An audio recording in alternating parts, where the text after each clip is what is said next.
श्री परमहंस गुरुदेव जी निराकार साकार, जिनकी पद नख ज्योति से आलोकित संसार। परम पुरुष पूर्ण धनी, आनंद घन सुख रूप, सर्वारंभ में पूजिए पावन चरण अनूप। सर्वारंभ में पूजिए पावन चरण अनूप। सौभाग्यशाली गुरुमुखों, अपने नेत्रों के सन्मुख सुंदर सिंहासन पर विराजमान, जन जन के हितैषी, हर एक सेवक को अपने शुभ आशीर्वाद से कृतार्थ करने वाले श्री श्री 108 श्री हजूर श्री सद्गुरुदेव महाराज जी के परम कल्याणकारी, परम मंगलकारी श्री दर्शनों का अमृत पान करते हुए प्रेम सहित मिलकर बोलो जयकारा।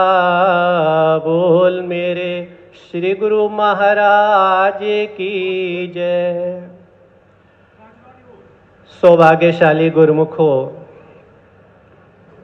श्री आनंदपुर धाम भक्ति, परमार्थ एवं रूहानियत का लासानी दरबार है।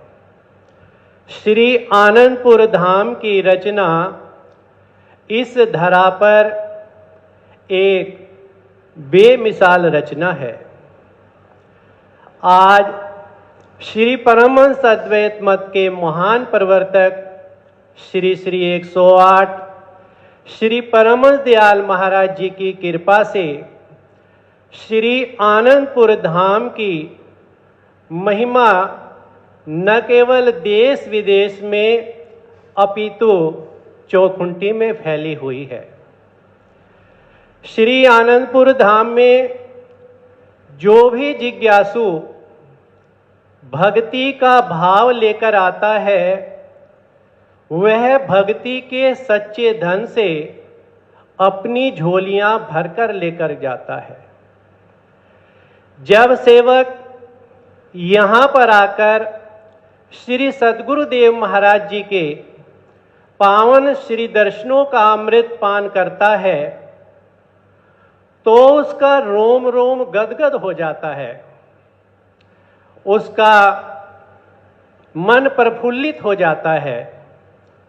जब सेवक दोनों समय की श्री आरती पूजा में पहुंचकर श्रद्धा एवं भाव से श्री आरती पूजा का गायन करता है तथा सत्संग श्रवण करता है, श्री गुरु दरबार की निष्काम भाव से सेवा करता है एवं महापुरुषों का ध्यान करता है, तो अपने अंतःकरण में एक अलौकिक सुख एवं शांति का अनुभव करता है और महापुरुषों के चरणों में यही विनय करता है, जैसा कि गुरुवाणी में वर्णन आता है कि विण तुद होर जे मंगना, सिर दुखा के दुख, देह नाम संतोखिया, उतरे मन की भूख। सेवक अपने सद्गुरु के चरणों में विनय करता है कि ऐ मेरे सतगुरु, ऐ मेरे स्वामी, आपसे आपको ना मांगकर जगत के अन्य पदार्थों की कामना करना तो ऐसे है मानो अपने सिर पर ही स्वयं दुखों का बोझ ढोना। सद्गुरु से उनके अतिरिक्त जो कुछ भी मांगा जाता है, वह सब दुख का बीज है। इसलिए सद्गुरु से सद्गुरु को ही मांग करें, ताकि जीवन में सच्चा सुख एवं शांति तथा आनंद बना रहे। सेवक विनय करता है कि यह मेरे सतगुरु मुझ पर कृपा करके अपने नाम की बख्शिश कीजिए, ताकि मेरी आत्मा की भूख शांत हो सके। गुरुमुखों, संतों, महापुरुषों का इस धरा पर शुभ अवतरण ही हम जीवों के कल्याण के लिए होता है।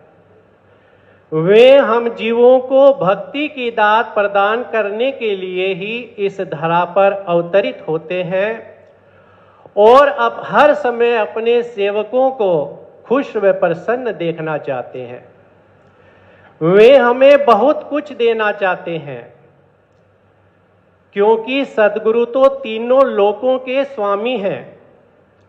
उनकी मुट्ठी में सब कुछ है। वो जिसे चाहे जो चाहे बख्श दे, यह उनकी कृपा पर निर्भर करता है, यह उनकी दया पर निर्भर करता है। लेकिन कई बार सेवक मन के कहने पे आकर के सतगुरु के समक्ष अपनी मांग रख देते हैं। सतगुरु तो दया के सागर हैं। सेवक की मांग तो पूरी हो जाती है, लेकिन जो वे उसे देना चाहते थे, सेवक उस दात से वंचित रह जाता है। इसलिए अपने सद्गुरु के समक्ष निस्वार्थ भाव से जाइए।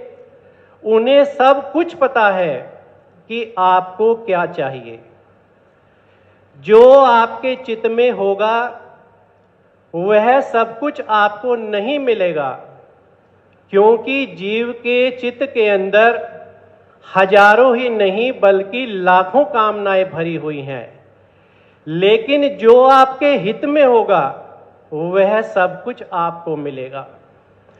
बस सेवक अपने सद्गुरु से समीपता बढ़ाए, क्योंकि कुछ चीजें ऐसी हैं जो कि समीपता से स्वयं ही मिल जाती हैं, उन्हें मांगने की आवश्यकता नहीं पड़ती।